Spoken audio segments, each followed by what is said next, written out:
ভগবান সিদ্ধান্ত নিল তাহলে কোন ভক্তের পায়ে ধরবো। এই জায়গাটা মায়েরা আস্বাদন করবেন, কোন ভক্তের পায়ে ধরলে ভক্তি আসবে। চিন্তা করতে করতে ভক্ত পাচ্ছে না, শেষে বাবা একটা জায়গার কথা মনে পড়েছে ভগবানের, যে জায়গাটার নাম হলো হস্তিনাপুর। মায়েরা হস্তিনাপুর নাম শুনেছেন? কিসে শুনেছেন বলেন তো? মহাভারত। মহাভারতে শুনেছেন হস্তিনাপুর। কুরু পক্ষে ছিলেন পিতামহ ভীষ্ম, আর পাণ্ডব পক্ষে ছিলেন আমার ভগবান কৃষ্ণ।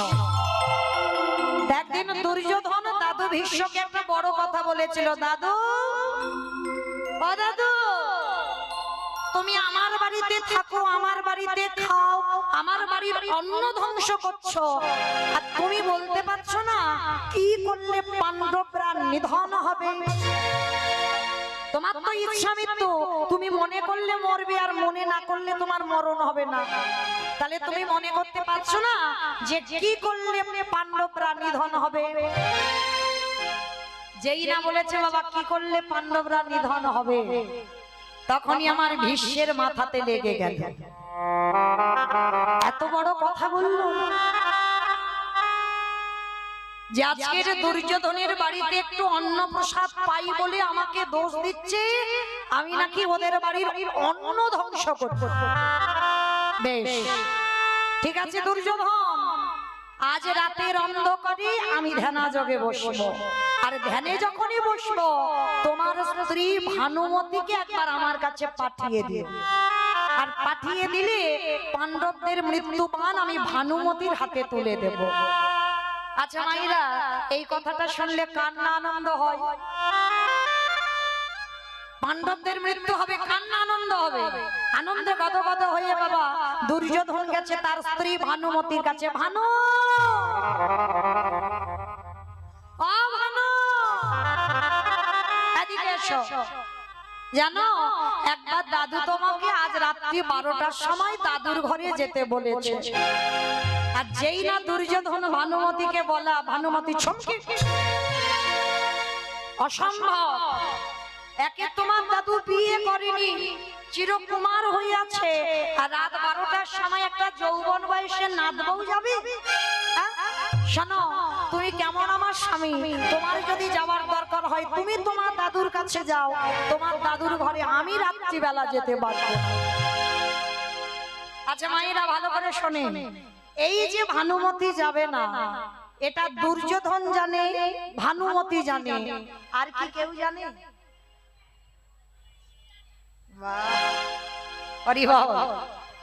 এই যে আমি দেখতে পাচ্ছি মোটামুটি বাবা সবাইকে, পিছনে যারা আছে মানে খুব একটা ভালো দেখা যাচ্ছে না, তবু কিন্তু আমার চোখে ধুলো দেওয়া যায়।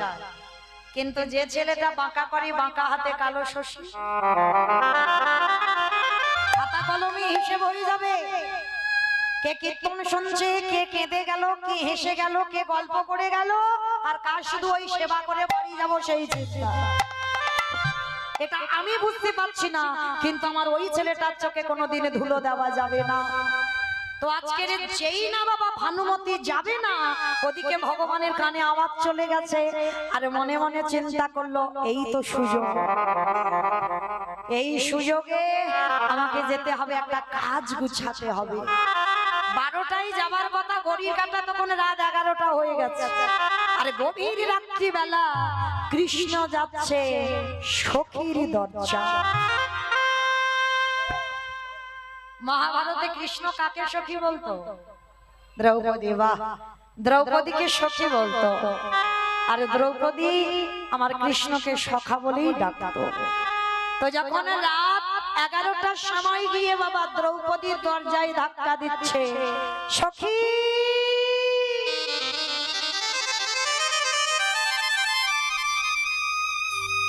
সখী, আরে দেরি নয় সখী, এক্ষুনি তোমাকে এক জায়গা যেতে হবে, এক্ষুনি তুমি আমার কাছে এসো। ভালো করে শুনবেন মা, একবার শুধু সখী বলে রেখেছে, আপনাদের আমাদের মতো একটা দুটো স্বামী নয়। যে মেয়েটার 5-5টা স্বামী ছিল, সেই পাঁচটা স্বামী থাকা সত্ত্বেও যেই না কৃষ্ণ এসে দরজা ধাক্কা দিয়ে সখী বলে ডেকেছে, পাঁচটা স্বামীর চরণ ছেড়ে দিয়ে দরজায় এসে দাঁড়িয়ে গেছে। কি গো মাইরা, রাত 11টার সময় যদি কোনো পরপুরুষ এসে আপনাদের দরজা ধাক্কা দেয়, সখী তোমার সঙ্গে খুব জরুরি দরকার আছে, এক্ষুনি আমার কাছে এসো, আমি এক্ষুনি একটা জায়গা তোমাকে নিয়ে যাব, কি মায়েরা চলে যাবে? রাত 11টার সময় কোনো পরপুরুষ যদি ডাকে চলে যাবেন? কৈফিয়ত নেবেন না, কেন যাব, কি জন্য যাব, কেন এসেছো তুমি এত রাত্রিবেলা, কত প্রশ্ন, কত কৈফিয়ত আমাদের। কিন্তু দ্রৌপদীর কোনো প্রশ্ন, কোনো কৈফিয়ত নয়, কারণ যে তত্ত্বটা দ্রৌপদী জানে সেই তত্ত্বটা আপনারা আমরা এখনো বুঝতে পারছি। এই যে বসে আছেন সবাই কি বাড়ি থেকে বাচ্চাগুলোকে নিয়ে এসেছেন? আনেন। যেমন আমার ছেলে তো বাড়িতে আছে, বাবা মা শ্বশুর শাশুড়ি সব বাড়িতে আছে, অনেকটা দিন বার হয়েছে, 10-15 দিন হয়ে গেল বাড়ি যাইনি। এই আপনাদের চরণ থেকে আজকেই গান করে আমি আমার ছেলেটার কাছে যাব। আচ্ছা মা, এই যে যাব, এই গ্যারান্টিটা কি দিতে পারবো? এই যে কীর্তন আমি 9টা পর্যন্ত গাইবো, এই গ্যারান্টিটা দিতে পারবো? এক্ষুনি যদি আমার কৃষ্ণ বাঁশি বাজিয়ে ডাক দেয়,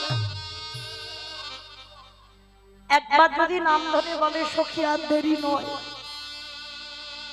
এক্ষুনি তুমি আমার সঙ্গে চলো, তখন কি বলতে পারবো 15টা দিন হয়ে গেল ছেলেকে দেখিনি, বাবা মাকে দেখিনি, শ্বশুর শাশুড়িকে দেখিনি, ওদেরকে দেখে তবে তোর ডাকে যাব? হবে না বাবা। সন্ধ্যে 6টা হোক, রাত 12টা হোক, বেলা 10টা হোক, যে কোনো টাইমে এ ঘরের মালিক যদি একবার বলে ঘর ছেড়ে অন্য ভাড়াটিয়ে দিতে হবে, কে বলো বন্ধু, কে বলো বন্ধু, সকল মায়া ছিন্ন করে আমাদের চলে আমারে ভগবান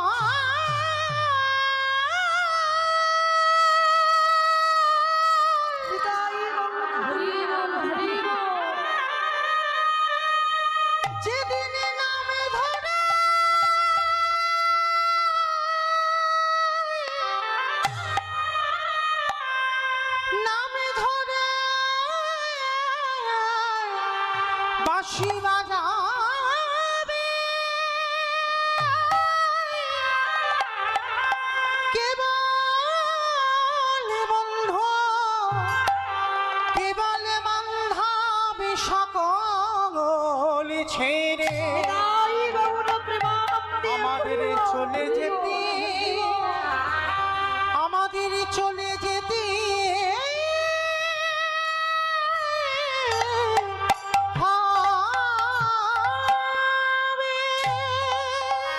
কৃষ্ণ যদি একবারে কাউকে নাম ধরে ডাকে, এক্ষুনি এই মুহূর্তে তাকে হরিবাসর থেকেও চলে যেতে হবে। যত চারদিকে বন্ধুরা আগলে থাকুক না কেন, বাঁশি বাজলে তাকে ছুটি নিতেই হবে। যে তত্ত্ব দ্রৌপদী জেনেছিল সেই তত্ত্ব আপনারা আমরা বুঝতে পারছি না। তো যেই না সখা কৃষ্ণ রেখেছে, দ্রৌপদী পঞ্চস্বামীকে ত্যাগ করে আমার জগৎ স্বামীর কাছে এসেছে। ভগবানকে এসে শুধু একটাই প্রশ্ন, সখা এত রাত হয়েছে তুমি ঘুমাওনি,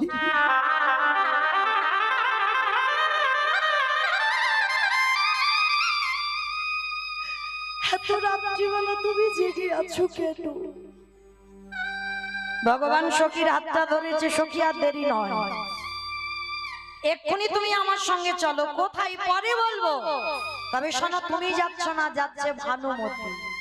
ঘোমটাটা টেনে দাও, আর একটা কথা, ভীষ্মের কাছে যাবে, যে বর দেবে নিয়ে নেবে, আর আমি যে তোমায় পাঠাচ্ছি আমার নামটা কিন্তু সখী তুমি বলবে না। কিরকম কায়দা করে কাজটা গুছাচ্ছে দেখো। আমার নামটা তুমি বলবে না, ঠিক আছে সখা, তুমি যখন বারণ করছো আমি বলবো না। ভগবান সখীর হাতটা ধরে নিয়ে যাচ্ছে, আর যেতে যেতে মা, তখনকার দিনে এমন জুতো ছিল হাঁটলে আওয়াজ হতো, খট খট খট, কাঠের জুতো আওয়াজ হচ্ছে। ভগবান বলছে সখী, তোমার ওই পায়ের জুতোর আওয়াজে আমার দাদুর ধ্যান ভেঙে যাবে। একটা কাজ করো, তুমি বরঞ্চ ওই দরজার ধারে জুতো দুটো একটু খুলে দাও। ঠিক আছে সখা, তুমি যখন বলছো আমি জুতো খুলে রাখলাম, তবে শোনো, আমি জুতো দুটো কিন্তু খুলে রাখছি, তুমি কিন্তু আমার জুতো দুটো মনে বসে থেকো, যেন কেউ নিয়ে চলে না যায়। কেমন ভক্ত আর কেমন ভগবান দেখো। ভক্ত হয়ে ভগবানের কাছে জুতোর দায়িত্ব দিচ্ছি। আমার জুতো দুটো রইল, তুমি দেখে রেখো। ঠিক আছে সখী, তুমি যাও, তবে আমি পাঠাচ্ছি, আমার নাম কিন্তু বলবে না। ঠিক আছে বললাম তো, বলবো না। এইবার দ্রৌপদী সবে এক পা ঘরে গেছে, আড়াল থেকে দ্রৌপদী দেখছে কৃষ্ণ জুতোটা বুকে নিয়ে কাঁদছে। দ্রৌপদী ছুটে এসেছে, সখা তুমি চুরি করলে কেন? চুরি করলে কেন তুমি? জুতোটা তো আমার কাছে চাইতে পারতে। ভগবান অপলক নয় না, দ্রৌপদীর পানে ছিঁড়ে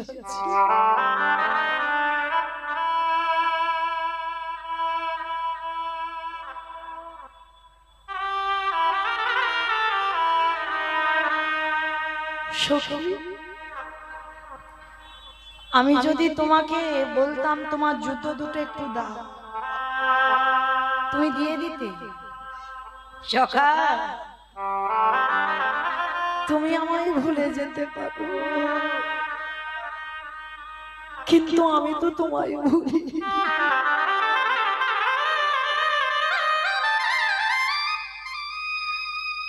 আমি দ্রৌপদী, আমি অজনী সম্ভবা, আমি যজ্ঞা কুণ্ড থেকে আমার জন্ম, যজ্ঞের আগুন থেকে আমার জন্ম, সাধারণ মানুষের মতো আমার জন্ম নয়, আমি অজনী সম্ভবা।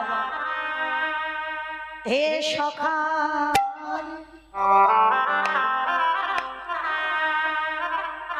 যেদিন থেকে আমার জন্ম হয়েছে, আমারে দেহ মন প্রাণে জীবন যৌবন, আমারে বলতে যা কিছু আছে আমি সবে তোমার চরণে সঁপে দিয়েছি। আমার দেহ মন প্রাণে জীবন যৌবন সব তো তোমার চরণে দিয়েছি। তাহলে ভালো করে বলো তো সখা, আমার দেহের প্রত্যেকটা অঙ্গ যদি তোমার হয়ে যায়, তাহলে কি আমার পায়ের জুতো দুটো আমার? এটা তো তোমারই জুতো, তাহলে তোমার জুতো তুমি ধরে কাঁদবে, এতে আবার আমার আপত্তি করার কি আছে?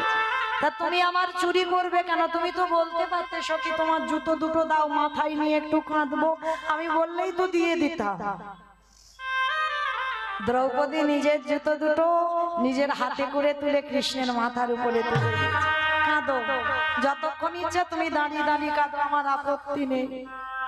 সখী তাহলে যাও, আর দেরি নয়, তুমি দাদুর ঘরে যাও।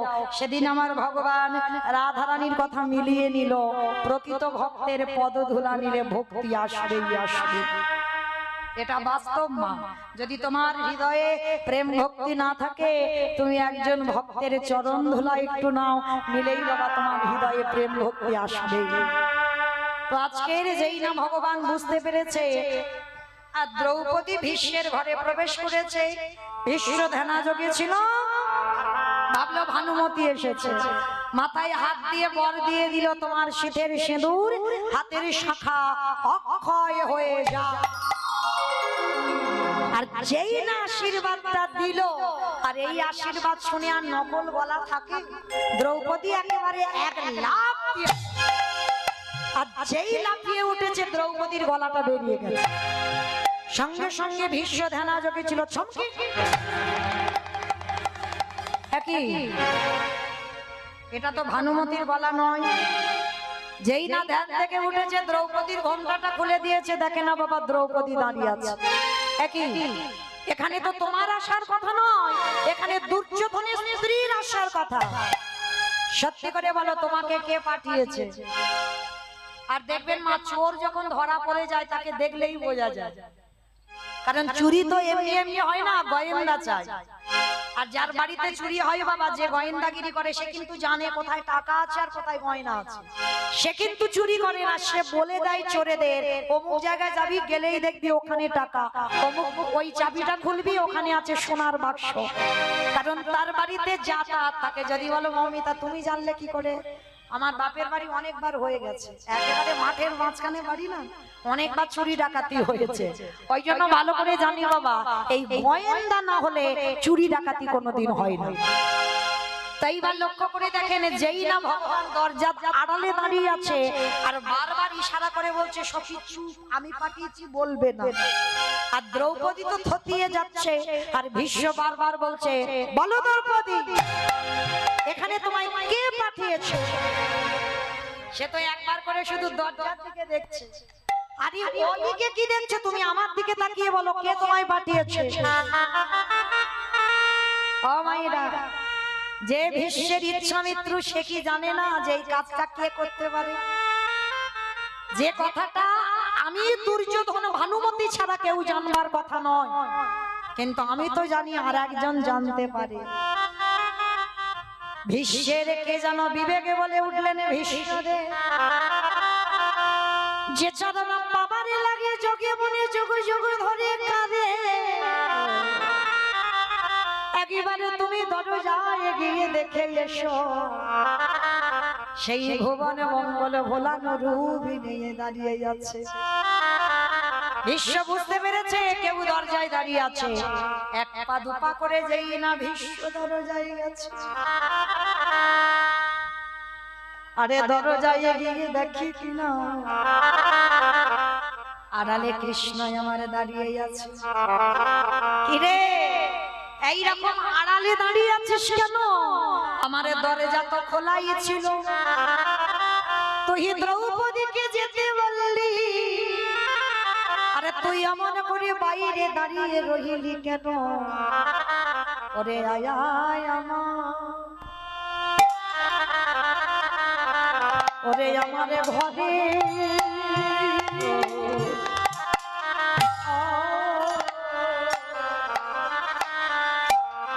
বলে তুই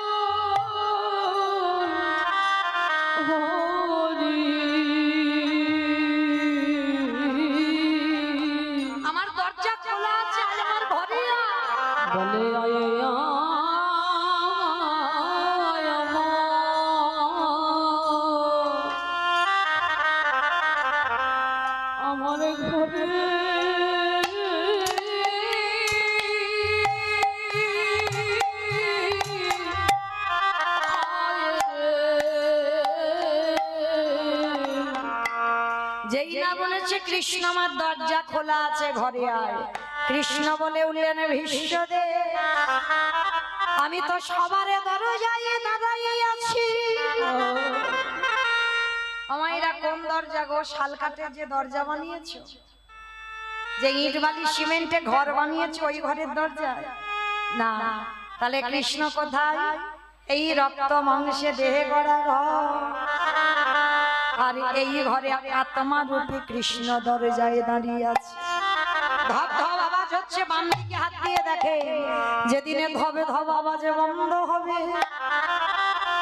ওগো কে ভালো বন্ধু, কে ভালো বান্ধব, কৃষ্ণ বললেন ভীষ্মদে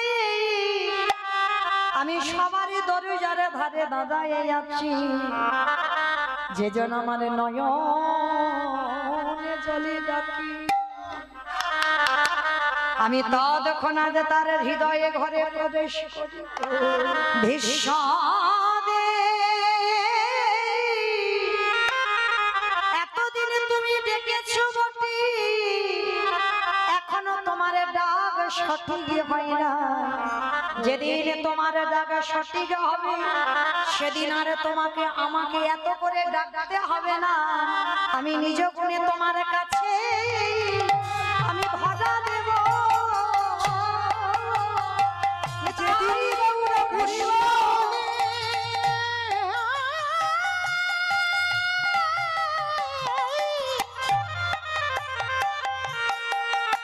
যেদিন কৃষ্ণ বলে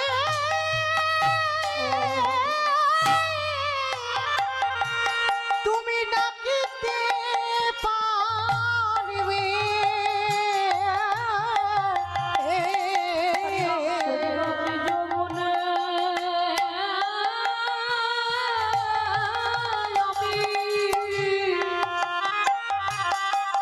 তোমার কাছে ধরা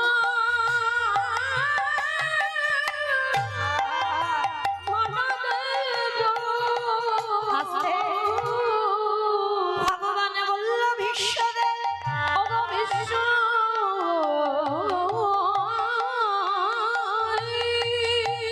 আমাকে তোমারই ডাকতে হবে না। যেদিন তোমার ভজন সঠিক হয়ে যাবে সেদিন আমি নিজ গুণে তোমার দরজায় ধরা দেব। ভীষ্ম কেঁদে কেঁদে বললেন কৃষ্ণ রে আজ আসতে হবে না, আজ তুই আমার ঘরের বাইরে এইরকম দাঁড়া, কিন্তু যেদিন আমার নিদানের সময় হবে যেদিন আমি আর নিজের পায়ে দাঁড়াতে পারবো না, এই দুটো হাত আর তোর চরণে তুলসী দেবে না। যেদিন এই নয়ন আর তোকে দেখতে পাবে না, যেদিন এই কর্ণ আর হরি কথা শুনতে পাবে না, এই জিহ্বা যেদিন কৃষ্ণ নামে বলতে পারবে না,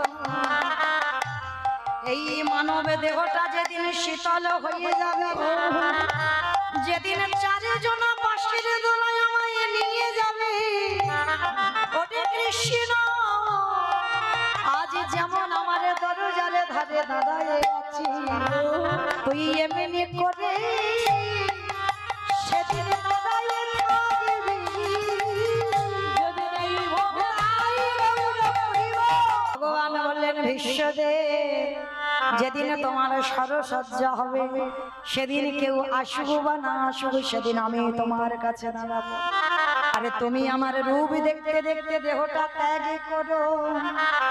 তা সেদিন আমার ভগবান অনুভব করে নিল, বুঝতেও পেরে গেল প্রকৃত ভক্তের পায়ে ধরলেই মা ভক্তি আসবেই আসবে। যে ভগবান সত্য যুগে বড় লোক হলো, ভালো করে শুনবেন আমার কথাগুলো, বুঝবেন, অনুভব করবেন। যে ভগবান ত্রেতা যুগে বড় লোক হলো, যে ভগবান দ্বাপর যুগে বড় লোক হলো, সেই ভগবান তো কলি যুগে শ্রীকৃষ্ণ চৈতন্য। তাহলে সত্যতে বড় লোক, ত্রেতাতে বড় লোক, দ্বাপরে বড় লোক, কলিকালে ভগবান কি পারত না একটু বড় লোকের সিংহাসনে হয়ে বসে থাকতে? কি মাইরা, প্রত্যেকটা যুগে যুগে ভগবান তো সিংহাসনে বসেছে। আর কলিকালের ভগবান জীর্ণমলিন শতচিত্র বস্ত্র পরিধান করি, এমনকি মস্তক মুন্ডন করে সবকিছু ত্যাগ করে দিয়ে লোকের দাঁড়িয়ে দাঁড়িয়ে গিয়ে বলছে একবার কৃষ্ণ বলো, একবার হরি বলো, তাই না? 24 বছরের ছেলে 7 বছরের মায়ের পা ধরে বলছে তোমরা কৃষ্ণ বলো। 24 বছরের ছেলে 80 বছরের বাবার পায়ে ধরে বলছে কৃষ্ণ বলো। এগুলো মেনে নেওয়া যায়, সে ভগবান হতে পারে, কিন্তু 7 বছরের মায়ের পা ধরতে পারে, 80 বছরের বাবার পায়ে ধরতে পারে, কিন্তু সেই ছেলেটা কিনা বিশ্বের স্রষ্টা মালিক ভগবান। ভগবান হয়ে ধুলাই গড়াগড়ি দিয়ে বলবে কেন তোমরা কৃষ্ণ বলো? কে গো মায়েরা, ভালো করে বুঝতে হবে। শুধু কীর্তন কান থেকে শুনে বাড়ি যাব হবে না, ভাবতে হবে, বিচার করতে হবে, অনুভব করতে হবে। প্রত্যেকটা যুগে যুগে যদি ভগবান সিংহাসনে বসলো আর কলিযুগের ভগবান সবার হাতে ধরে পায়ে ধরে তাও হচ্ছে না, শেষে ধুলাই গড়াগড়ি দিয়ে বলছে তোমরা কৃষ্ণ বলো। কেন? কারণটা কি? কারণ অবশ্যই আছে। কারণ যদি না থাকতো ভগবান ধুলাই গড়াগড়ি যেত না। কারণটা কি জানো? এই কারণের কথা জানতে গেলে আমাদের সবাইকে একটুখানি যেতে হবে বাবা বৃন্দাবন।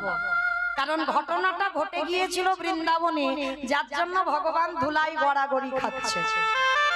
কবে ঘটেছিল জানো?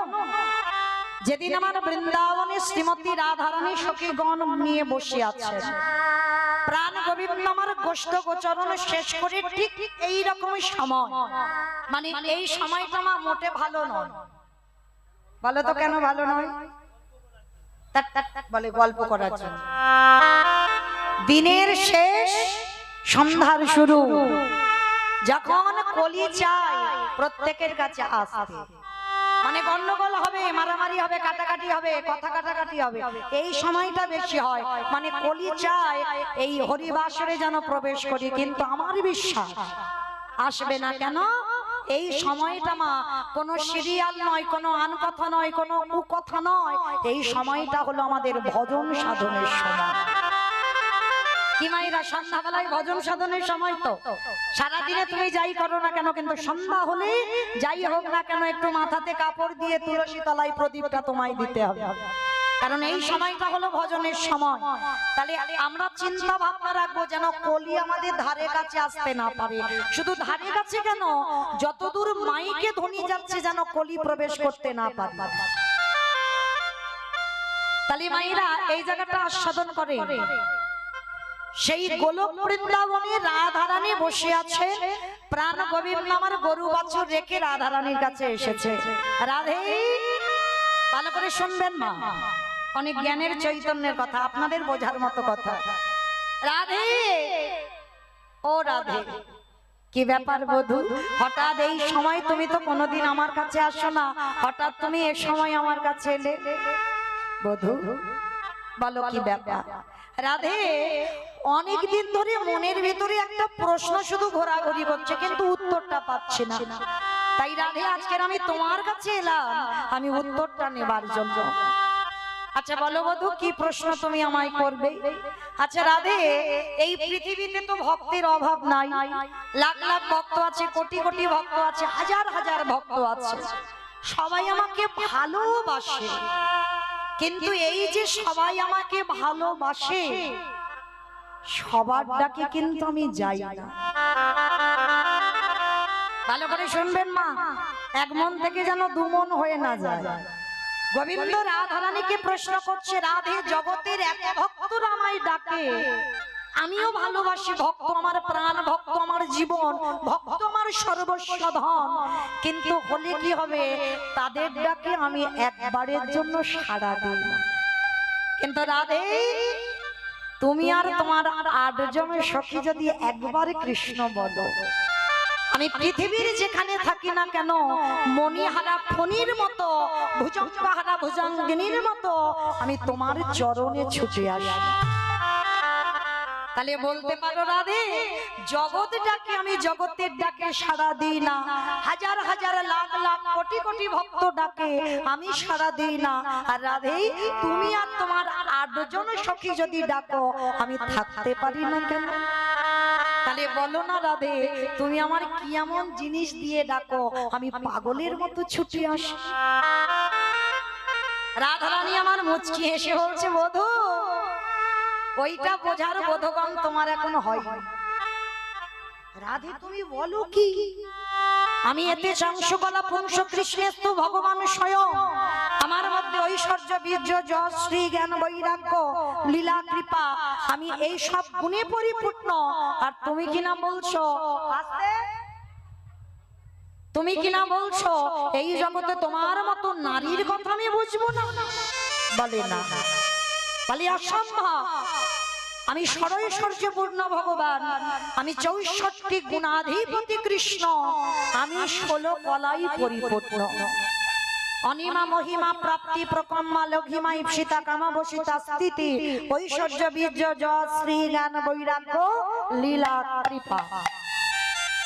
এই যে 16 কলায় আমার ভগবান পরিপূর্ণ, আর তুমি কিনা বলছো রাধে তোমার মতো নারীর কথা বুঝবো না। বলে বধূ, আমাদের দেখলে মনে হয় আমরা 4 আঙুল নারী জাতি, কিন্তু এই নারী জাতিরা যে কি দিয়ে তোমায় ডাকে সেইটা বোঝার বোধগণ তোমার এখন হয়। বধূ, তাহলে বলো রাধে তোমার কাছে আমার নিবেদন, বলো তুমি আমায় কি দিয়ে ডাকো। বলে দেখো আমি যে তোমায় বলবো সেটা কি তুমি বুঝতে পারবে? কেন বুঝতে পারবো না? একবার তুমি বলো কি দিয়ে ডাকো। বলে বধূ, আমি তোমাকে 1000 বোঝাতে চাইলে তুমি বুঝবে না। কেন জানো? শোনো বধূ, একটা কথা বলি, আমায়রা এই যুক্তিটা ভালো করে শুনবেন। এক ভিখারি দিন আনে দিন খায়, ভিক্ষা করতে করতে একটা 3 তলা বাড়ির সামনে গিয়ে ভিখারিটা দাঁড়িয়েছে, আর ভিখারিটা গিয়ে আঁচল পেতে বলছে, বাবুজি ভিক্ষা আমি দেখি। যেই না বলেছে ভিক্ষা আমি দেখি, সঙ্গে সঙ্গে বড় লোকটা বাবা এত টাকা পয়সা আছে, কোনদিন বাবা চাকরির পেনশনের টাকা পায়, আর কাজের লোকজন আছে তারা সবকিছু দেখাশোনা করে, আর 3 তলার মালিকটা কোনদিন 3 তলা থেকে নিচের তলায় নামে না। তার জানালা দিয়ে দেখেছে মা একটা ভিখারি এসেছে, দরজার ধারে দাঁড়িয়ে ভিক্ষা চাইছে। আজকের সেই বড় লোকটি জানালা দিয়ে ডাকছে, ভিখারি ও ভিখারি, এই তুই যে 5 বাড়ির দাঁড়িয়ে দাঁড়িয়ে যাস, 5 বাড়ির দাঁড়িয়ে দাঁড়িয়ে সরু মোটা আতপ চাল পাস, হ্যাঁ রে ভিখারি তোর এই চালের স্বাদটা কেমন রে? ভালো করে শুনবেন, কে বলছে? বড় লোক ভিখারিকে প্রশ্ন করছে। তা ভিখারিটি করজোর করে বলছে, বাবু আপনি তো ধনী, আপনি তো বড় লোক, আপনার মুখের উপরে তর্ক আমার ঠিক সাজে না, তবু আপনি যখন প্রশ্নটা করেছেন আমি না বলে পাচ্ছি না। বাবু একটা কথা বলবো, ওই 3 তলার উপরে বসে থাকলে তো আমার চালের স্বাদ বুঝতে পারবেন না। আগে আপনাকে 3 তলা থেকে নিচের তলায় নামতে হবে, আমার মতো 5 বাড়ির দাঁড়িয়ে দাঁড়িয়ে যেতে হবে, 5 বাড়ির দাঁড়িয়ে দাঁড়িয়ে গিয়ে সরু মোটা আতপ চাল নিতে হবে, সেই চাল নিজে রন্ধন করে নিজে প্রসাদে পেলে তবেই তুমি বুঝতে পারবে ভিখারির চালের স্বাদটা কেমন। নিতাই গৌর প্রেমা, হরি বল হরি বল হরি বল। আমায়রা বুঝেছো আমার কথা? বলো তো মায়েরা, যারা যারা আমরা রেশনের চালের অন্ন পাই, আর যারা একটু ধনী হয়, যারা বড় লোক হয়, তারা কি রেশনের চালের ভাত খায়? তারা কি করবে? রেশনের চালগুলো বিক্রি করে বাজার থেকে সরু সরু চাল এনে অন্ন তৈরি করে প্রসাদ খায়। তাহলে সেই সরু চালের ভাত খাওয়া লোকটা যদি একটা রেশনের চালের ভাত খায়, তাকে যদি প্রশ্ন করে, হ্যাঁ রে তোর এই রেশনের চালের স্বাদটা কেমন রে? আমায়রা কি বলবেন? নিশ্চয়ই তাকে বলতে হবে আগে রেশনের চাল রান্না করে খাও, তবে তো বুঝবে যে রেশনের চালের স্বাদটা কেমন। তাহলে এতক্ষণ কথাগুলো কে বলছে? মৌমিতা। আমি বলবো কেন? রাধারানী গোবিন্দকে বলছে, বধূ কে ও গো বধূ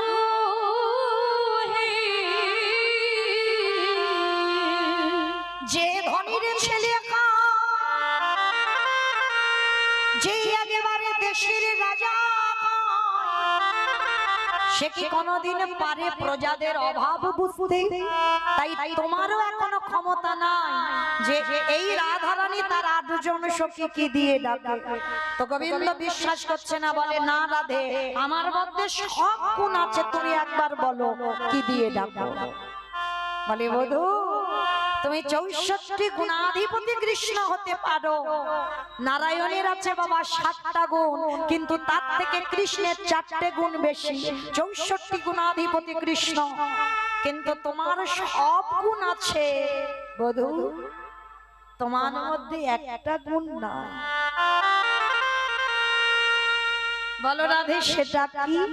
আমার মধ্যে এত এত গুণ আছে আর একটা গুণ নেই, সেটা কি? তাহলে বধূ যার নাম হলো ভক্তি,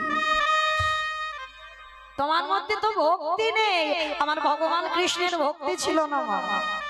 রাধারানী বলছে, এটা আমার কথা নয়, রাধারানী বলছে তোমার সব আছে কিন্তু তোমার ভক্তি নেই। গোবিন্দ বলছে অসম্ভব, আমার ভক্তি আছে। তুমি জানলে কি করে যে আমার ভক্তি নেই? রাধারানী বলছে বেশ, বধূ যদি তোমার ভক্তি থাকে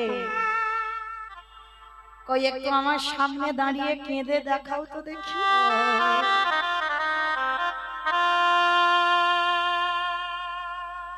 একটু কেঁদে দেখাও, তাহলে বুঝবো তোমার ভক্তি আছে। অত সোজা নয়। যার হৃদয় কৃষ্ণ নামে না দোলে, যার হৃদয় কৃষ্ণ নামে পাগল না হয়, যার হৃদয়ে কৃষ্ণ পাওয়ার আকুলতা না থাকে, তার হৃদয়ে কোনোদিন প্রেমের বাড়ি ঝরে না। আর তাছাড়া তুমি ভগবান হয়েছো কিন্তু তোমার মধ্যে ভক্তি নাই, যার জন্য তুমি কাঁদতে পারছো না।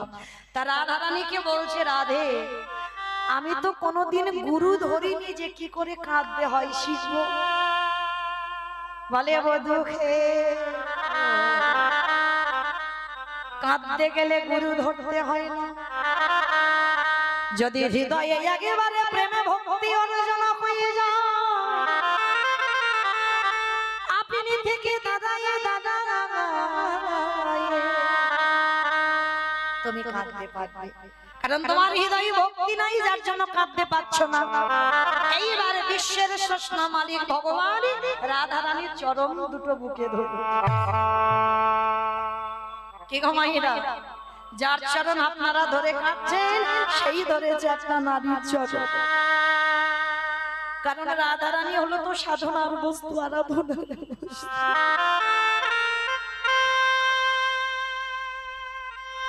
গোবিন্দ আমার রাধা চরণটা ধরেছে, রাধা চরণ ধরে বলছি, রাধে তুমি একবার বলে দাও তাহলে আমি কোথায় গেলে ভক্তি পাবো। বলে বধূ আমি যেখানে যেতে বলবো তুমি যাবে। হ্যাঁ কেন যাব না, তুমি একবার শুধু বলো কোথায় গেলে আমি ভক্তি পাবো। বলে বধূ ভক্তি পেতে গেলে সবার প্রথমে তোমাকে যেতে হবে এই জগতে যারা নিষ্কিঞ্চন বৈষ্ণব হয়েছে। হে গোবিন্দ ওই বৈষ্ণবের চরণ ধরে তুমি একেবারে কেঁদে বধূ গো।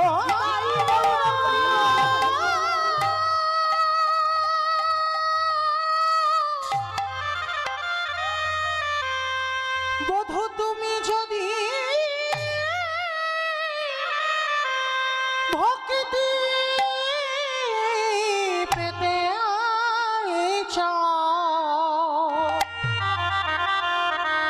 শুদ্ধ ভক্তি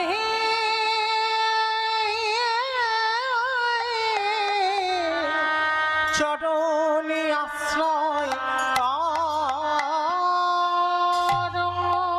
গোবিন্দ আমার চমকে উঠলে অসম্ভব, আমি ভক্তের পায়ে ধরবো। অমাইরা ভগবান ভক্তের পায়ে ধরবে, তা কেমন ভক্ত হওয়া উচিত? এই আমাদের মতো ভক্ত, আমাদের মানে আপনাদের কাউকে বলছি না, আমি আমার এই সম্প্রদায়, এই আমাদের মতো ভক্তের পায়ে ধরলে কোনোদিন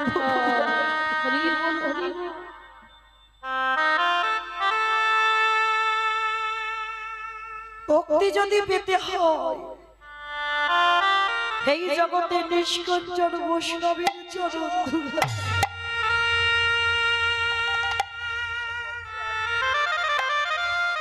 নিষ্কিঞ্চন বৈষ্ণব কাকে বলবো?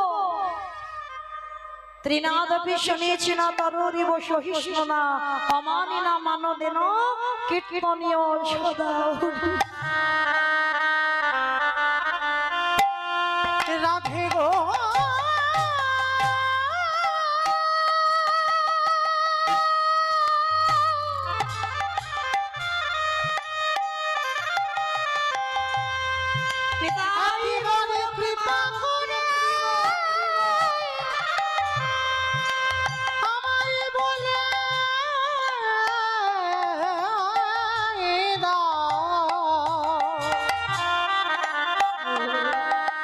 রাধে আমি কোথা গেলে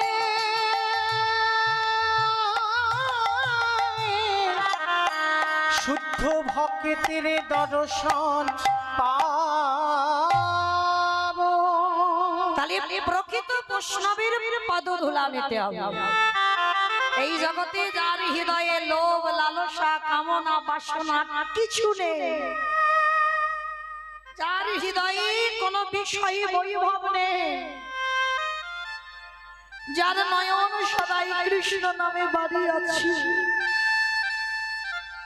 যার হৃদয়ে কৃষ্ণ ভাবনা ছাড়া আর কিছু নেই,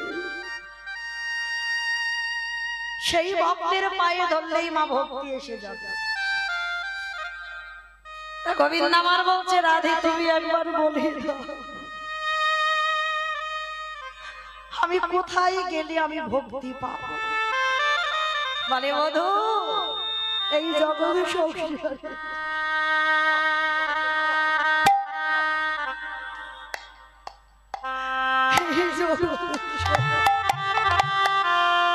রাধে গো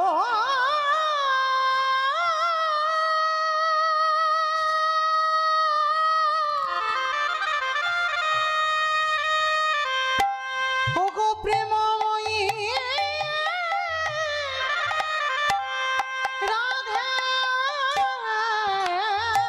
গো ও কৃপা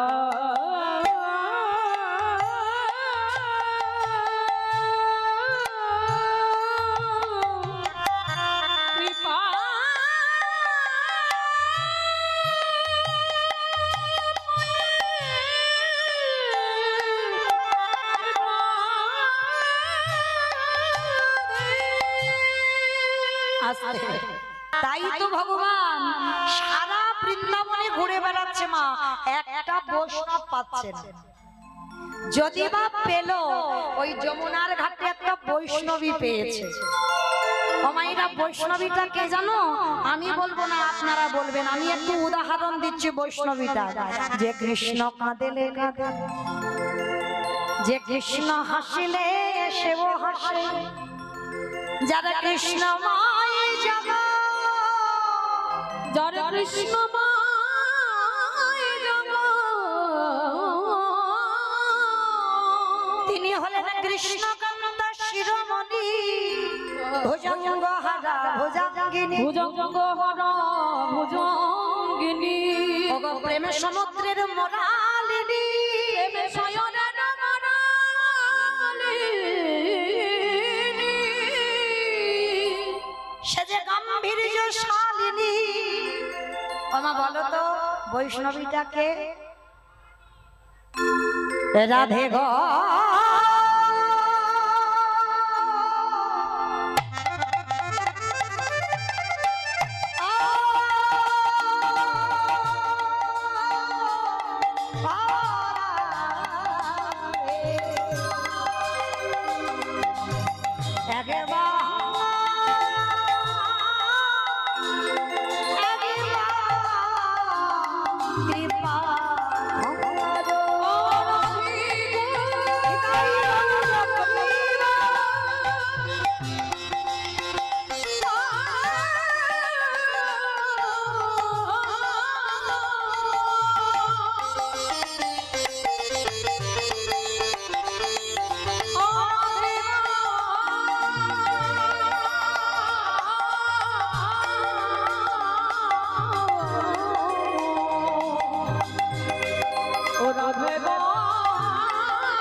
পিছন থেকে পদধূলাটা গোবিন্দ আমার মাথায় নিয়ে নিয়েছে।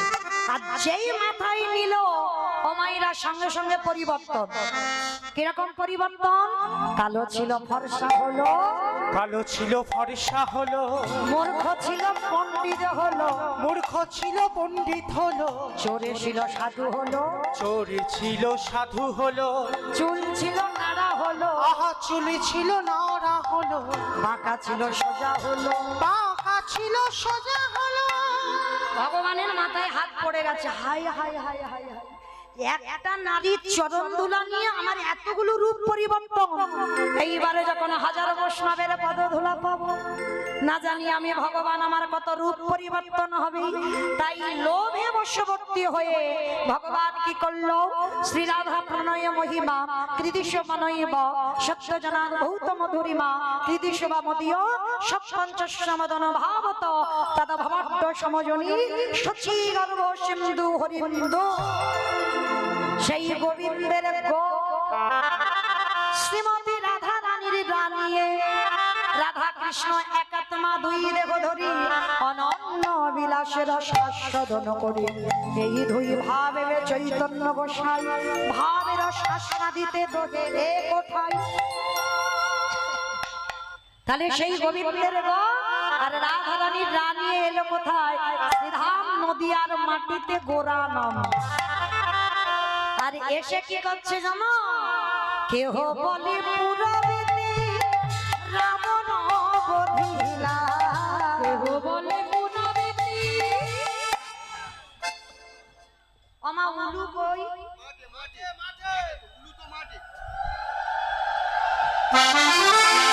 কেহ বলে পুরবেতে রাবণ বধিলা, কেহ বলে পুরবেতে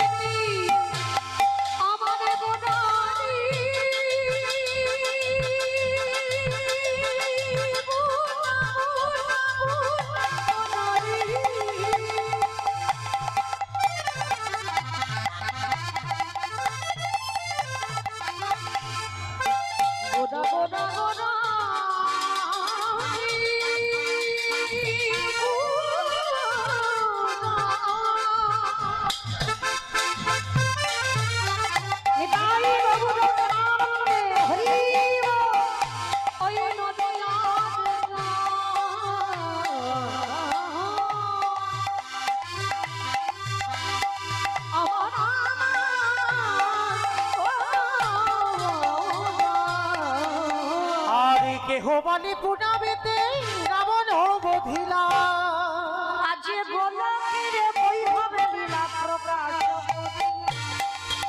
ওই গোলকের বৈভবে লীলা প্রকাশ করি, গোলকের বৈভবে লীলা প্রকাশ করিলা।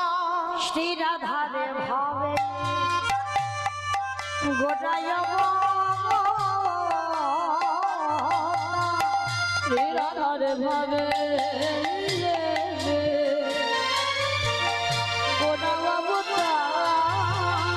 শ্রী রাধারে ভাবে এবে গোরায় অবতার, ওই না হরে কৃষ্ণ নামে গৌর করিলা প্রচার, হরে কৃষ্ণ নামে গৌর করিলা প্রচার। জনিতাই চলুন আজকের আমরা সবাই চলে যাব মধুময় শ্রীধাম বৃন্দাবন ধাম। কারণ এই রঘুনাথ দাস তার শেষ সময়টা থাকবে বাবা রাধা কুণ্ডের তীরে। আমার রাধা রানীর কাছে মানত করে পাবা, আর শেষ সময়টা হবে রাধা কুণ্ডের তীরে মিলন। তো চলেন আজকে আমরা যখন যাব নবদ্বীপ থেকে বৃন্দাবন, সবাই একবার প্রেম সে বলেন তো গৌর সুন্দরী কি জয়। ধ্বনিটা হলো কি, এটাও জয়। কালকে যে কজন রাত 9টার সময় ছিল তাদের রিহার্সাল দেওয়া আছে, আর এত এত তো মানুষ ছিল না, ভক্তরা ছিল না, তো তারা জানে না, ওই জন্য দিয়ে ফেললো। কিন্তু কালকে না আমার রিহার্সাল দেওয়া ছিল, তাই না মা? যারা যারা ছিলে তারা ভালো করে জানো। আচ্ছা, এত জোরে জয় দাও, কত দূর শোনা যাবে? কৃষ্ণনগর পর্যন্ত যাক না। কালকের কৃষ্ণনগর অল্প ভক্তি গেল, আজ কৃষ্ণনগর, আজ মায়াপুর যাক। কি মা? কালকের অল্প ভক্ততে কৃষ্ণনগর গেছে, আজও কৃষ্ণনগর নবদ্বীপ যাবে। বাহ, মানে হৃদয়ে বিশ্বাস আছে যে যাবে। আমাইরা এইটা আগে রাখতে হবে, কিছু হোক না হোক যে আমি তাকে পাবো, আমার ধ্বনিটা তার চরণে যাবে। এই বিশ্বাস যদি রাখতে পারো অবশ্যই তোমার ধ্বনি যাবে। আচ্ছা দেখি সবাই আমার নিতাই চাঁদ গৌরচাঁদের মতো হাত দুটো তোলো তো দেখি একবার। বাহ, আমাদের সন্ধ্যাবেলায় আমাদের ভজনটাও হয়ে যাবে। অমাইরা কারোর হাত যেন ধসে না যায়, কেমন? ওই জায়গাটা একটু ধসে মতো যাচ্ছে, তোলো দেখি তোলো। আর যারা যারা ভিডিও করছো ইউটিউবের ভাইরা এবার একটু ওই দিকে তোলো। অনেকক্ষণ আমার শুধু তুলছে একা একা, কিরকম মতো না? আমার সঙ্গে আপনাদেরও তো দেখা সাক্ষাৎ হবে, তাই তো? ওই আমার দাদা ভাইদের হাতগুলো নেমে গেল কেন? সব তোলো দেখি সবাই। যারা বাইরে দাঁড়িয়ে আছো চরণ ধরি আমার দাদা ভাই ভাইদের কাছে বলছি, সবাই একসঙ্গে প্রত্যেকে। ওই আমার কমিটি দাদা ভাইরা বাহ, সবাই ওই দাদা হাত তোলো, সবাই একসঙ্গে বলবে কেমন? গৌর সুন্দরী কি, জয় নবদ্বীপের ধাম কি, সচির নন্দন কি, বিষ্ণু প্রিয়া কি, নিতাই চাঁদ কি, ভক্তবৃন্দ কি, হরিবাসন ধাম কি, সাধু গুরু বৈষ্ণব কি, আপন আপন গুরুচরণ কি, কমিটি ভাই সব কি, হরিনাম যজ্ঞ কি, মহাপ্রসাদ কি, আজকের আনন্দ কি, নিতাই গৌর প্রেমানন্দে। বাহ, আমার একটা হাতটা ব্যথা হলো না, কিন্তু সন্ধ্যাবেলা ব্যায়ামটা হয়ে গেল, তাই না? চলো এবার একটু বৃন্দাবনে একটা ভজন গাইতে গাইতে যাই কি মাইরা, একটা ভজন হবে তো? তবে আমি আর আমার সম্প্রদায় নয়, সবাই যাব। ওই একটু উলুধ্বনি জোরে। বৃন্দাবন ধামিয়া পারে জপে যারা ধীরা ও রাধে আলি বেরি সরকার জপে যা রাধে রাধে বৃন্দাবন ধাম জপে যা রাধে রাধে, রাধে আলবেলি সরকার, জপে যা রাধে রাধে। ও রাধে আলি বেরি সরকার জপে যা রাধে রাধে বৃন্দাবন ধাম জপে যা রাধে রাধে। জপে যা রাধে রাধে ভাবি যা রাধে রাধে জপে যা রাধে রাধে, জপে যা রাধে রাধে। জপে